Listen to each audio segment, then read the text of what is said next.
You're listening to 17 Carat K-Pop. For more about this show and my other show Enthusiasts, plus to get the latest interviews, K-pop news, album reviews, and so much more, subscribe to the show's free newsletter at 17caratkpop.substack.com. Enjoy the show! Hi everybody, welcome back to 17 Carat K-Pop. I had to change up my release plans because ENHYPEN Surprise dropped a mini movie basically to tease their May 22nd comeback. So we have to dissect it. Emergency podcast interrupting my scheduled programming. I'm so excited for this new era.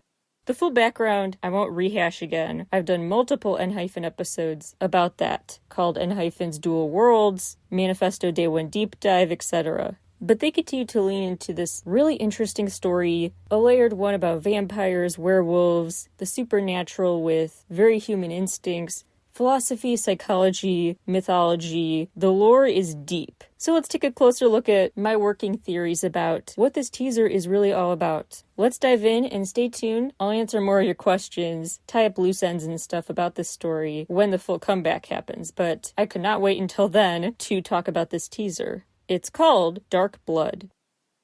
This new trailer has both color and black and white images, similar to past videos where it seems like it's constantly back and forth between what's happening and what happened in the past. So we start with the black and white flashback to a girl in a car, screaming, beside herself, crying out for help, banging on the car windows, trying to unlock the door. She's freaking out. And this guy's just casually sitting on a chair on top of the car as the narration starts. Quote, "This is a story about pride and oblivion, love and sacrifice and fate. If you wish to escape from this twist of fate, remember these two words, bite me," unquote. So much to unpack already in just those first few seconds. First of all, the fact they say this is a story about 5 things is notable. Pride, oblivion, love, sacrifice, fate.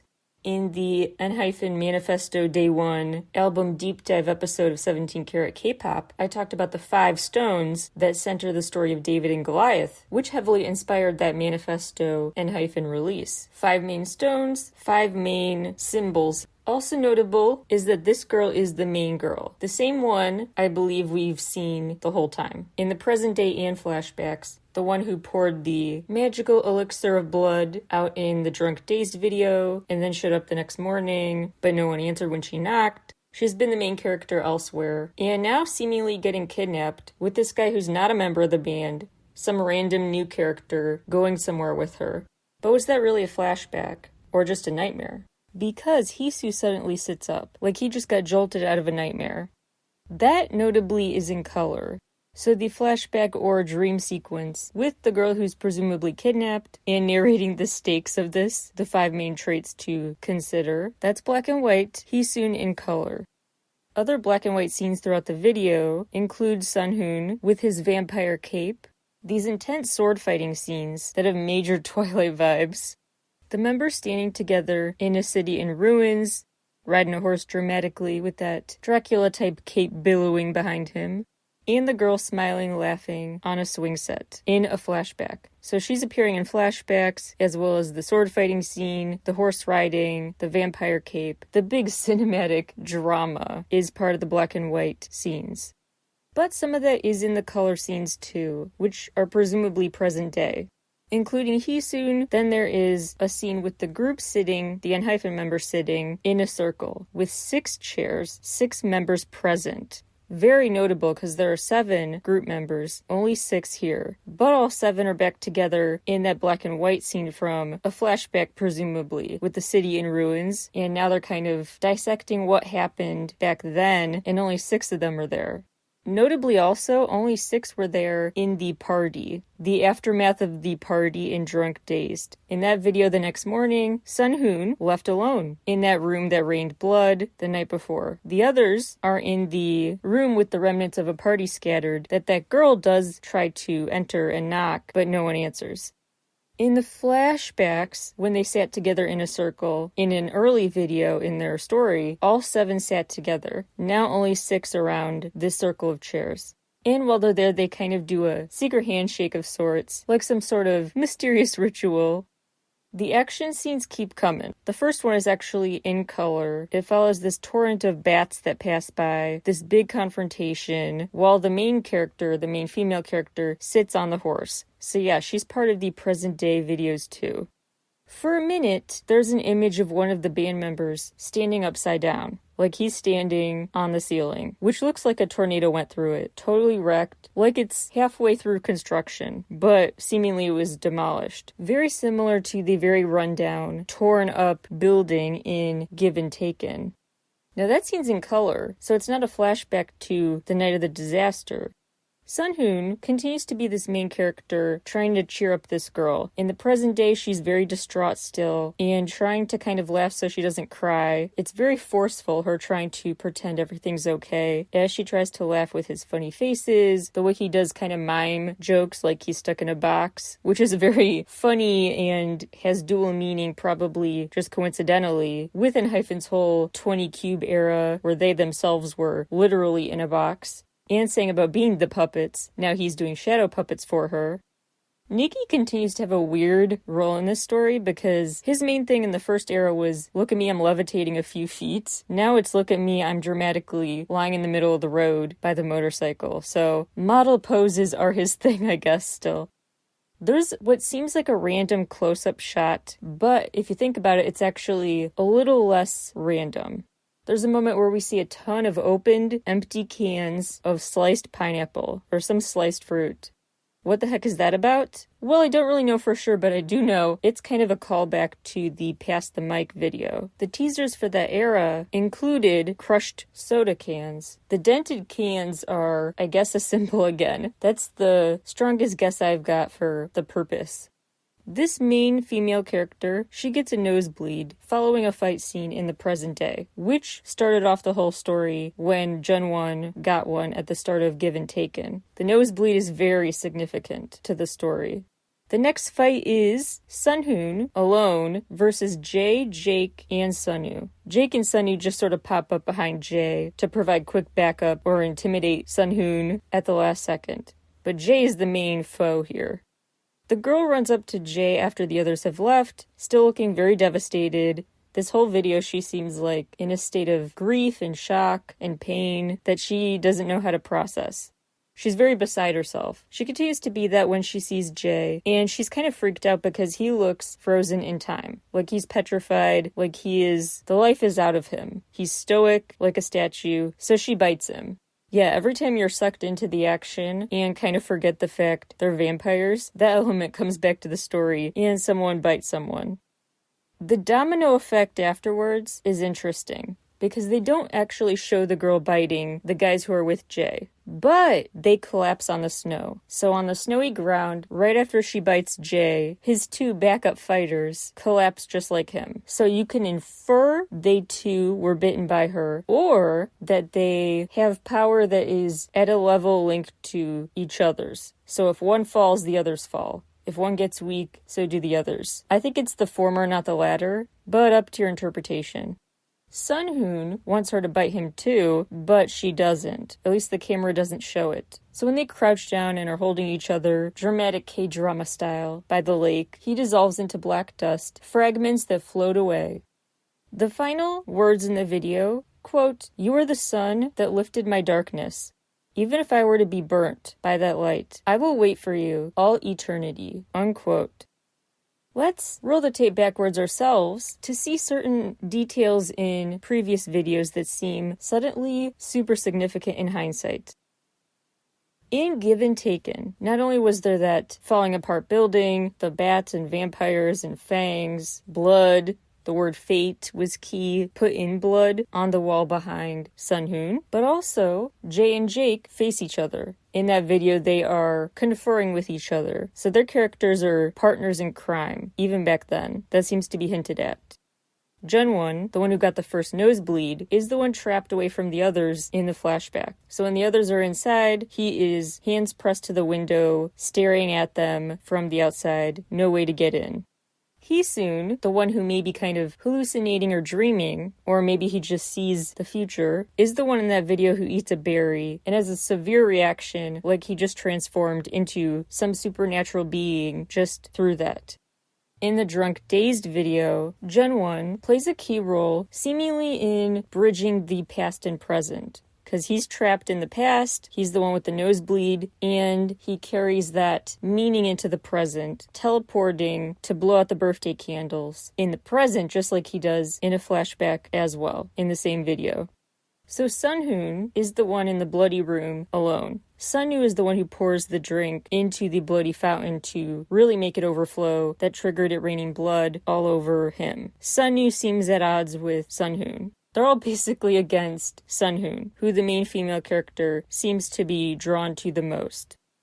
Their pre-debut teaser videos included a bunch of bursts of images on the screen that indicated the supernatural lore of it all. The roses on fire, the running through the woods, a hand leaving a bloody print on the window, the candle going out, black and white moments. At the end, though, the sun rises the next day, and they all enter this clearing together. Then in the next intro, the next teaser to the next era, they queued that up with a story about greeting the sun, literally and metaphorically, coming out of the woods and facing the sun, wondering about the sky that spreads at the end of this path they're destined to follow, the fate has in store for them.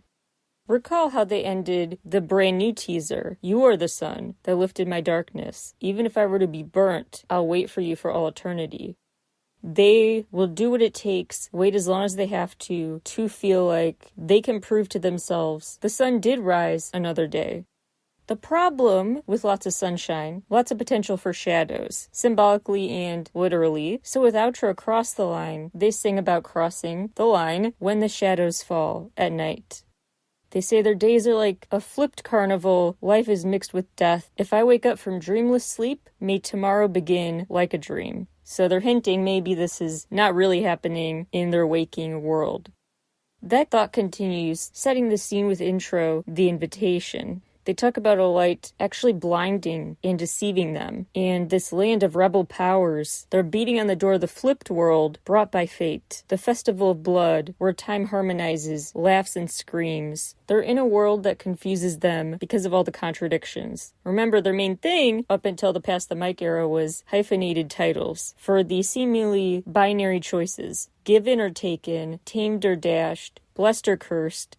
Here, they're in this mysterious land of rebel powers and shadows falling, this down is up is down, illogical place. In this world, there are no binaries. It's all a shade of gray, which is why they're very freaking out. They don't know how to handle that. It's a dizzying experience.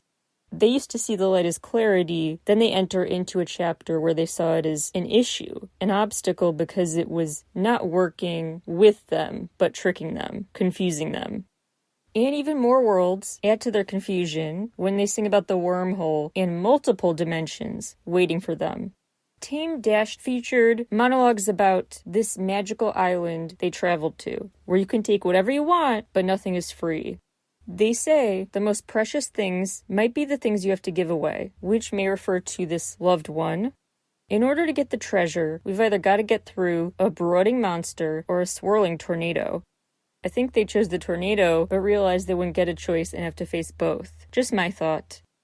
They decide it's not worth it, they can't do this, so they'll move on to another island. They say, for now I will float away. Floating away like the black dust he turned into after being hugged. Wherever his next love will take him.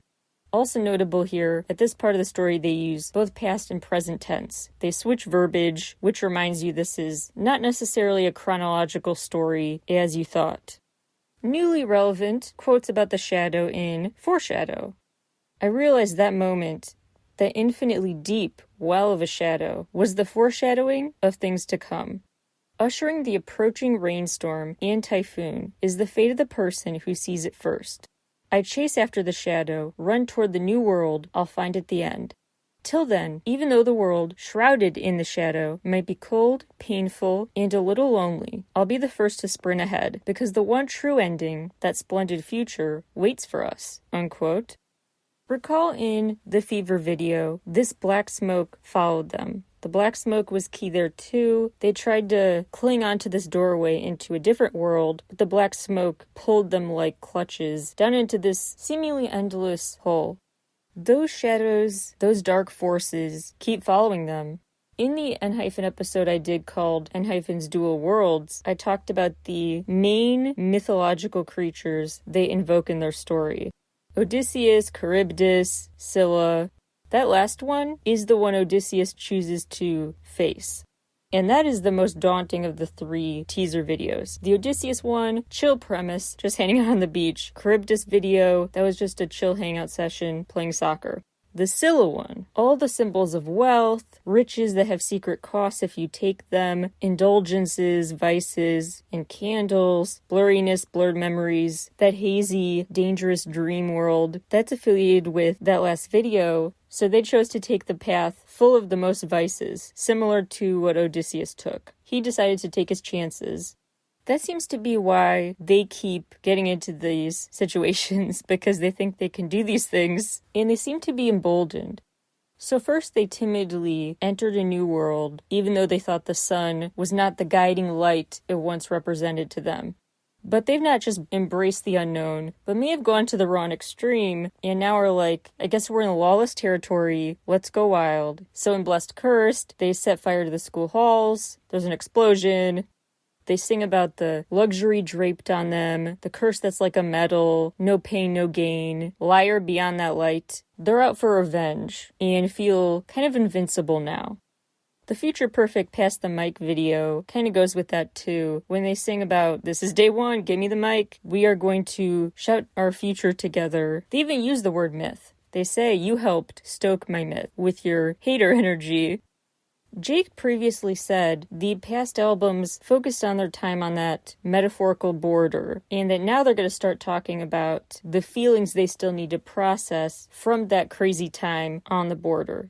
So before they were singing about realizing where they were and that they had the ability to step over the line or draw a new line. They were deciding what fate really means and how much was up to them in their own hands. Now they're going back to process the mental process they just went through. Now they're going back to say, okay, what led us, what deep within us drove us to draw that new line, cross that line? It's getting more introspective, like, let's assess how we got here and how we grew, not just where we grew. This revisiting memories to take lessons away from them would explain the time travel, not chronological order of events. Mixed with their sense of, wow, look at all we've done, we really can do anything, we are invincible. As I said in my N-hyphen concert recap episode, even the live show tied into this larger story with the VCRs that played as interludes. So video 1 showed the blood moon. The sky goes black, blood drips down Heesoon's mouth, there's a magical potion. That dark view was back in the second VCR. The rose is on fire again, someone being hypnotized and upside down, blood being poured into a glass, an invitation to a magical party again, like the bloody birthday, and the red altar, the blood altar. So the wealth, the blood, all their go-to symbols were a part of those VCRs. And lastly, the final one played even after the encore, like a big final conclusion. The final video shows the members walking through this larger-than-life set of doors. With the light streaming out of them, a new blindingly bright sun awaits. Remember, this is all still very preemptive, very initial, subject to change when the full comeback is in full swing, when I will of course have another episode about N-hyphen out to dissect the full comeback. But this teaser trailer gave me a few initial takeaways. One is that the characters in order of importance to the plot right now appear to be first Sunhoon and the main guys against him in second place. Jae, then Jake and Sunwoo, then Heesoon, then Nikki, and then Jungwon, who was the main character previously, so it actually makes sense why he gets a back seat now. It's fair. So we started with the quote in the Dark Blood trailer about this being a story with those 5 traits: pride, oblivion, love, sacrifice, fate. If you wish to escape fate, bite me. Like the world of vampires could get them away from the torment they are living and reliving. But he soon snaps out of a dream, which could have been that tantalizing promise of escape. Rivalries, romance, fighting, all these plot points are hinted at, and we know that at least half the group was officially bitten by now. Some right away in Given Taken, others now in this new teaser. They travel through the woods together, they greet the sun on the other side, but then they see the downsides that come with the sun, all the shadows it brings, the darkness beneath the dawn, basically. They are introduced to a ton of dangerous joys. They become obsessive, they enter this castle full of things you can take, but remember, nothing is really free in life. It'll cost you. And they travel to a magical island, a magical castle. Everywhere they go, they feel like, well, we've escaped the place with a hidden downside. And now we're at the real utopia. But every time they realize, nope, another obstacle here. On the island, they're like, yep, we finally found a utopia. And then they're like, nope, sea monster, who, by the way, has 6 heads. The number 6 now apparently is repeated here in their story. So they're trying to find a paradise as opposed to just facing their issues head on. And they do so by kind of letting go and just floating, as they describe it, like bats or black dust flying wherever the wind goes. With an increasing recklessness and increasing sense of feeling emboldened and strong and powerful to the point where they blow up the school building, basically, and fight each other more aggressively than ever. Also worth noting, the Odyssey connection still seems to apply because that has a slaying spree at the end as well. They get carried away with the violence. I could also recap my favorite myth, the Apple of Discord. That whole story I covered in the episode called Music and Mythology, but I digress. Just remember, the apple she bites into in their story is reminiscent of that situation. She triggered way more violence than she thought by biting into an apple. So they timidly went through the woods, and then more and more were like, no, we like this world-jumping situation. We like taking over. It seems like they're back on the cycle where they're going to encounter a utopia and then see the hidden, ugly side of it. That's what everything seems to point to. Like on their last concert tour they showed, they're back to that world of dark riches and tempting vices. That's probably going to repeat itself. So basically they say, this is a story we've kind of told before with the 5 main traits. Hence what I talked about in the N- episode about the David and Goliath references, and the mythology references, all that stuff. They're saying, yeah, we're going to revisit the same themes. But then they set up a new level of intensity with the violence, angst in their faces. They also have kind of a deja vu feeling because of the nosebleed, the tornado-wrecked building, lots of give and take in video throwbacks. New members are bitten, and now they're ready basically for eternity of doing this. Basically, that's my takeaway. They are saying, we're going to kind of cover the same themes as always with this era, but to a new extent, a more dramatic extent, that may continue to just lead to this messiness and the shades of gray. Now that we gave up a hyphenated binary way of thinking, the black and white thinking's gone, we have to live in this chaos now. That will just eternally be their story. I also think, though, the fact they're bitten and their story is eternal now, they're going to learn the downsides of immortality, philosophically, I think. Like, now they're going to reflect on, oh, that wasn't the get-out-of-jail-free card either. They were thinking, oh, maybe the road to eternal bliss is not that island, not that magical castle where you can just take anything, but nothing is free. Maybe you can take anything, and it is free if you beat time. You beat the passage of time, and you just live forever a vampire. So now I think they're going to realize, no, even then, you cannot win against certain ways of the world. You are not going to find a quick shortcut to life's challenges. You have to endure as much as you try to find a detour instead. So I think they're going to learn the hidden downsides of even more perceived upsides. Obviously, so much still up in the air about what it means. And I will get back to you, not just when the new comeback content is out, the 22nd, mark your calendars, but also because then I will talk more about the Dark Moon, the Blood Altar, every aspect of their webtoon world. I have not dissected that yet. That is more explicitly linked to their story than ever. So we have to talk about Dark Moon, the Blood Altar, with the ways they talk about this mystery character, who we now know is named Suha, if we're following the webtoon, and the story of these boys as vampires at this academy, but they also kind of cosplay as humans at times, which also just provokes a bunch of questions. Like, what if you're bitten twice? Like, did she just rebite them? That's a whole other can of worms we could debate. Maybe they were cosplaying as vampires the whole time, but pretending they were cosplaying as humans. We will open that can of worms, but not today. But just know it is linked to that webtoon, so you could find more answers there. But I just want to prompt you to start thinking about the deeper meaning here, because they always do pay so much attention to even the smallest details. It's so impressive. So much more I could gush about. Already hyped for this comeback, but I'll leave it there for now. Thank you all for tuning in today. I will talk to you all again very soon. Bye, everybody.